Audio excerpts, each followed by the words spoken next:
And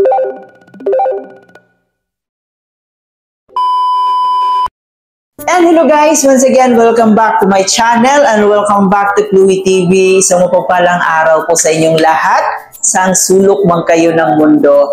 Maligayang pagbabalik sa ating munting channel. Happy Monday, no? After sa long weekend, ito na naman, work na naman tayo. So ayan, mag-ingat po kayo kung saan man kayo naroon. So yung magiging reaction video nga natin sa araw na to guys, ito yung paratang nila kay Papa Joms, no, na palagi daw itong nag-BBTS. No, so sabihin na natin na itong mga to is yung mga bashers na naman ng Jomcar, di ba? So isa sa posibleng dahilan dyan is yung inggit nila. So hindi naman talaga mawawala, may mga tao talagang inggitero. And dito nga po sa live ni Kalinga Prab, no, may nag-comment, nag-BBTS daw itong si Papa Joms, no. So yan ay ating pag-uusapan mamaya guys, pero baka bago pa lang po kayo dito sa ating YouTube channel, please don't forget to hit the subscribe button, isama nyo na rin po ang notification bell para every time mag-a-upload po tayo ng panibagong reaction video, updated po kayo. At higit sa lahat, huwag natin kalimutan, palaging suportahan ang pinakaama ng Kalingap, si Kuya Bal Santos Matubang, si Ate Edna Vlog, si Kalinga Prab, at syempre si Jack Matubang. Suportahan po natin ating Keyboys, Kalinga Partners, at ang ating mga charity vloggers sa Pilipinas. And of course guys, huwag natin kalimutan ang aking mga kasamahang Kalingap reactors, especially po ang Karepa. Suportahan po natin sila guys. So ito na nga, ipagpatuloy natin ngayon ang ating reaction video sa araw na to.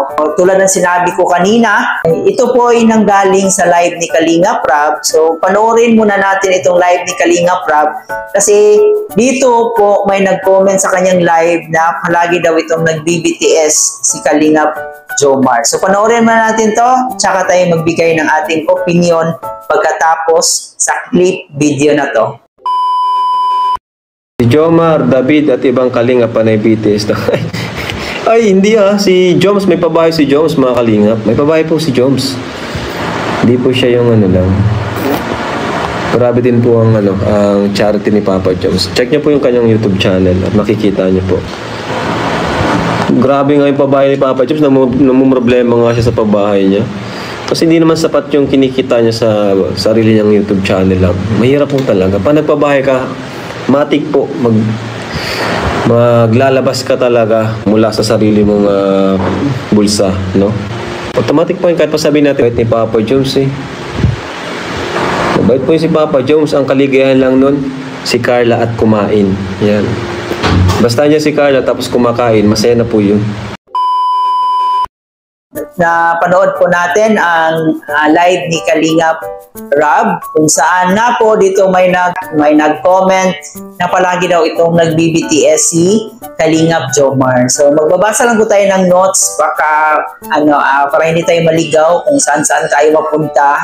So dito nga po sinagot ni Kalinga Prab yung nagsasabing nag-BBTS daw siya.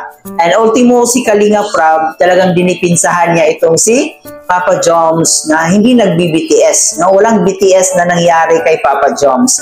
And yung mga upload niya, nakasama niya si Carla, yun po ay may pahintulot mula kay Kalinga Prab. So, hindi natin masasabi yun na BTS yung ginagawa ni Kalinga Jomar. And dito nga po guys, no, about sa BTS, no, actually, disclaimer lang po, no, disclaimer lang po. And hindi po ako nagmamagaling, hindi ko po alam talaga kung tama ba ako or mali. So, just correct me if I'm wrong na lang, mag-comment na lang po kayo dyan. So, sa pagkakaintindi ko po kasi about sa BTS, no, behind the scene, so baka yung iba, baka yung nasa isip niya yung BTS about sa mga K-pop, hindi po yun, behind the scene po yun, no? So, behind the scene po ang tawag doon, no, BTS. So, nangyayari po kasi, bumababa po kasi ang views ni Kalinga Prab dahil po dito sa BTS, no, behind the scene. Kaya mahigpit po na pinagbabawal ang pag-BTS. And sa aking pagkakaintindi po about BTS, ito po kasi yung like for example, may shooting ang EDC, may shooting ang Jomcar.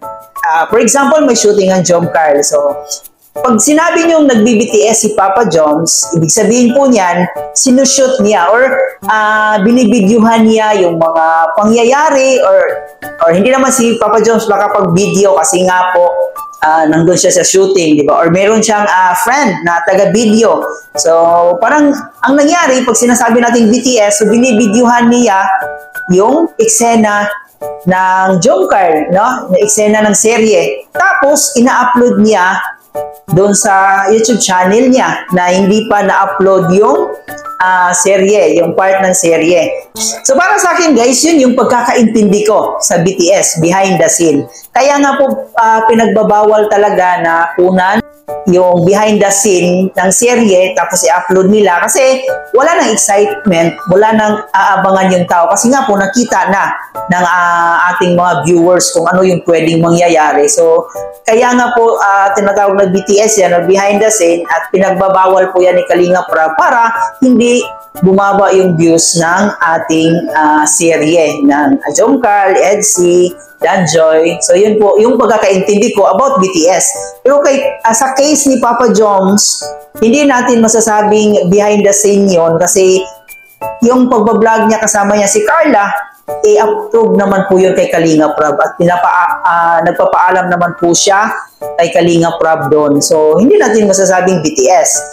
And siyempre isa na rin po siguro sa dahilan nitong mga bashers na to is yung pagkainggit nila, no, sa Jungkook kasi alam naman natin na sobrang successful po talaga ng Jungkook and isa na rin po yan yung mga sponsors, no? Marami talagang blessings na dumating sa Jungkook, especially kay Carla, kay Papa Joms, naambunan na rin si Papa Joms dito sa kanyang channel, di ba? So siguro isa din po yan sa mga dahilan nila bakit palagi nilang ginagawa ng issue itong si Kalingap Jomar. And sabi nga naman ni Kalingap Prab dito, naiintindihan din naman niya si Kalingap Jomar. And kung papansinin po natin guys, na mas mababa pa yung subscribers ni Papa Joms at hindi pa ganon kalaki yung mga views ni Papa Joms. So saan ba kukunin ni Papa Joms yung pabahay niya? Di ba doon sa kita niya sa YouTube channel niya? So siguro hindi naman milyonaryo si Papa Joms na yun yung gagamitin niya pang pabahay. Naintindihan naman yun ni Kalinga Prab kasi nga po hindi ganun kadali ang magpabahay guys. Lalo-lalo na ngayon na sobrang mahal na ng materyales. So naintindihan naman po yun ni Kalinga Prab. And proud nga po si Kalinga Prab dito dahil bago pa lang si Papa Joms nakapagsimula na siya ng pabahay niya dito kay Ate Nessie.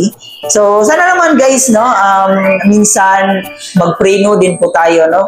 Huwag po tayong basta-basta magbitiw ng salita na ikakasama o ikakasakit ng ating kapwa. Kasi imagine niyo guys si Papa Joms, no, sa mga bashers natin. Imagine niyo si Papa Joms sa kanyang edad, nakapagbigay na siya ng pabahay, nakapagbigay na siya ng tulong. So, how about sa ating mga bashers dyan? Ano ba yung ambag nyo sa buhay ng ibang tao? Di ba? Wala. So, kung meron man, sa inyo na po yan, no? So, ang importante, hindi tayo mangingialam sa buhay ng may buhay. Especially kung alam naman natin na nakakatulong yung tao. Diba? Kahit si Kalingap Prab nga, naintindihan niya yung ginagawa ni Kalingap Jomar, no? How much pa kaya tayo na wala tayong ambag, no? So, yun lang. Kung totoong nagmamahal ka kay Papa Joms at dito sa Jungkook, siyempre, dapat i-cheer up natin si Papa Joms, suportahan natin. Hindi yung sisiraan natin, no? Pero yun naman talaga, may bashers So, nandiyan lang yan yung bashers and sabi nga nila, kasama mo yan sa pag-angat. So, mahalin natin yung bashers natin. Bago ko tapusin ang ating reaction video sa araw na to, so at least kahit pa paano, no, sa ating mga bashers dyan, so huwag na kayong mainggit. And I hope na yun, nagkakaintindihan tayo. So, love na lang, wag nang mang-bash. And syempre, suportahan na lang po natin ang programa ni Kalinga Prab at ni Kuya Bal Santos Matubang, no? Kasi kung wala si Kuya Bal Santos Matubang, wala yung Kalingap, wala kami ngayon, wala tayong serye na panonoorin. So, dapat suportahan din natin si Kuya Bal Santos Matubang. And syempre na rin guys, dito sa ating channel, baka naman, especially sa mga Suli Jungkook fans, baka hindi pa kayo nakapag-subscribe, no? Palagi nyo lang akong pinapanood pero hindi pa kayo nakapag-subscribe. So, subscribe naman dyan. Muli po guys, maraming salamat sa pagsama sa akin. Ito nga po pala si Chloe TV. Thank you for watching.